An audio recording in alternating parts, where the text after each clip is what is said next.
Buenas, estou aqui com o senhor Gabriel Jacinto. Uma boa tarde. Estamos aqui na Confraria Dom José, tomando um cafezinho, um lugar gostoso aqui no Canal 4 em Santos.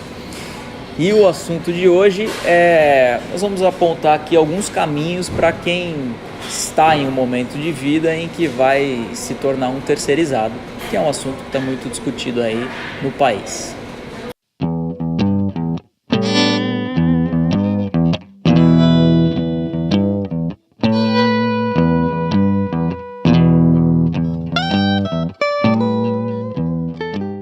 Gabriel, se a pessoa que está numa situação em que ela era CLT, por exemplo, vamos desenhar um cenário aqui só para ficar mais claro. Ela era CLT, foi demitida e agora pintou uma oportunidade para ela trabalhar como terceirizada. Quais são os caminhos que ela pode seguir para regularizar a situação? Muito bem.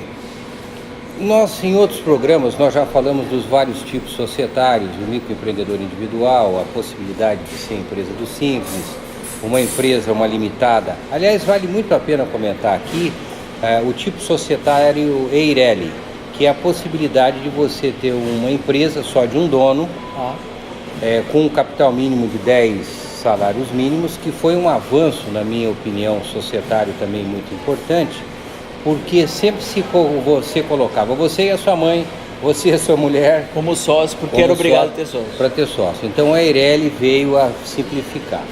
Porém, tem um lado que eu considero tremendamente importante enfatizar. Quando você foi demitido, efetivamente você não tem a opção. Porém, eu preciso registrar minha experiência já de alguns anos para trás, onde eu fui chamado dentro de uma empresa grande. Quando eu falo empresa grande, é faturamento acima de 100 milhões aqui no Brasil. E a ideia era fazer uma terceirização de várias atividades dentro da empresa.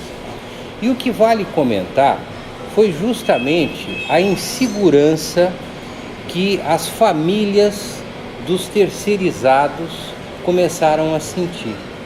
Porque, por menos que possa parecer, a nossa legislação trabalhista, ela tem alguns itens ainda que são tremendamente, vamos falar, protetores.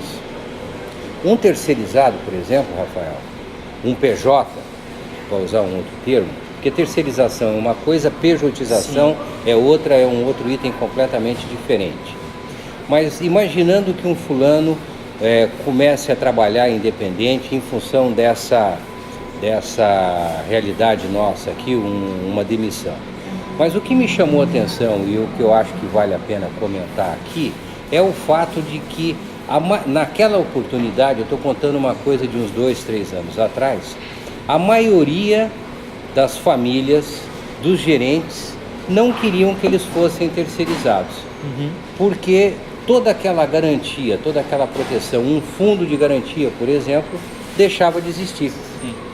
Então eu vejo que a nossa sociedade, de uma maneira geral, ela ainda tem uma preocupação muito grande dentro desta proteção que a legislação trabalhista faz. E nós não conseguimos terceirizar, você entendeu? Porque a maioria das famílias, e no caso são as esposas que eu estou me referindo, elas não estavam se sentindo seguras com essa nova realidade. E como é que ele faz? Como é que eles poderiam fazer para se sentir seguros? Qual seriam os passos? Eu vejo que esse é um dos elementos que nós somos obrigados a reconhecer, que você não teria mais a estabilidade, né? Fundo de garantia não tem, mas a pessoa vai ter que fazer por conta própria uma poupança, um tipo de investimento. Você está vendo que isso é uma coisa muito mais difícil de ser realizada. Então você veja que eu não estou abordando aqui o lado legal. Dá para fazer, mas depende mais da pessoa ter disciplina e conhecimento. Você há de convir comigo que não existe pior aplicação do que um fundo de garantia. Não existe. De rentável, rentabilidade não existe. Falar de rentabilidade. De rentabilidade, é exatamente esse aspecto que eu estou me referindo. Então, veja bem, caso o indivíduo consiga ser uma pessoa tremendamente disciplinada, pegue esse valor equivalente ao fundo de garantia e deposite, por exemplo, num fundo de pensão, no PGBL, no VGBL, Ele pode ficar tranquilo, porque ele vai estar fazendo a mesma Mas você há de convir comigo que além dele fazer isso, ele compra uma roupa de super-homem nova, né? Porque o cara vai ter que ter uma disciplina extraterrena. Você concorda comigo que o primeiro mês que ele fica duro, ele vai, infelizmente, utilizar esse recurso.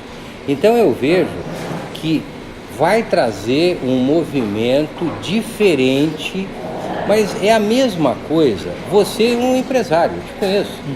Você não tem fundo de garantia. Não tem. Então é isso que eu estou dizendo. É que a pessoa eu também não tenho. A pessoa que está entrando nessa situação agora, é importante ela saber que trocar a chavinha. Assim, vou trabalhar como terceirização, de repente não é o fim do mundo. Não, mas o comportamento ela precisa outro. seguir um caminho. Então ela precisa procurar um contador, procurar uma ajuda tributária, procurar uma ajuda para ter investimento, para investir. Então ela vai ter que se organizar muito financeiramente. Para isso, você entendeu? É esse o lado que eu coloco mais importante. E muito, sempre, não é que eu vejo que existem tomadas de decisão. Por exemplo, nós estamos numa época agora, e eu acho que esse vídeo vai ao ar justamente no momento, da entrega da declaração de imposto de renda de pessoa física. Eu acabei de revisar uma declaração de pessoa física de um médico. Ele entendeu, ele é um ótimo médico, mas eu acho que de imposto de renda ele não entende muito não. Eu mostrei para ele que ele estava pagando R$45 mil a mais de imposto de renda. Do que deveria. Já pagou. Então o que eu quero colocar é, não façam nada sem um planejamento. Eu acho que a palavra é sempre buscar uma consultoria técnica para que a decisão seja mais elaborada. Até no caso de uma poupança, de uma previdência privada, para que você tenha esse benefício. E isso é importante até na hora da pessoa negociar salário, negociar prolabore, sabendo que ela vai ter que contar com um dinheiro diferente na hora de administrar as finanças dela. Não tenho dúvida. Tá bom. Gostou do vídeo? Deixe seu curtir, se inscreva no canal e até os próximos. Valeu!